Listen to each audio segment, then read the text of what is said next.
Colonel Sophia Qureshi.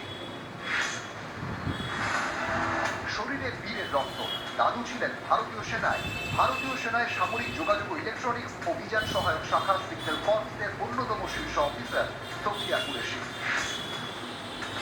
2006 সালে কঙ্গোয় রাষ্ট্রপুঞ্জের শান্তিরক্ষা অভিযানে সামরিক পর্যবেক্ষক হিসেবে দায়িত্ব পালন করেন।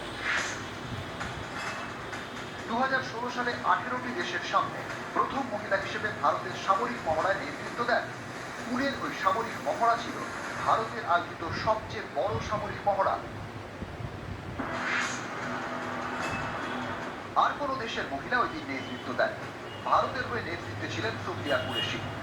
रात 1:05 से 1:30 बजे के बीच भारतीय सशस्त्र बलों द्वारा अंजाम दिए गए ऑपरेशन सिंदूर के बारे में जानकारी दी।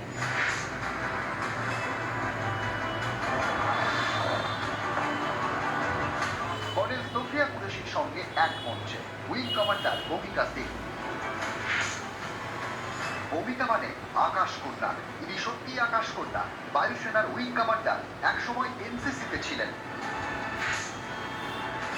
ইঞ্জিনিয়ারিং এর পড়ুয়া, সেখান থেকে ভারতীয় বায়ুসেনায় জম্মু কাশ্মীর এবং উত্তর পূর্ব ভারতের বহু দুর্গম অঞ্চলে চিতার মতো কপ্টার উড়িয়েছেন।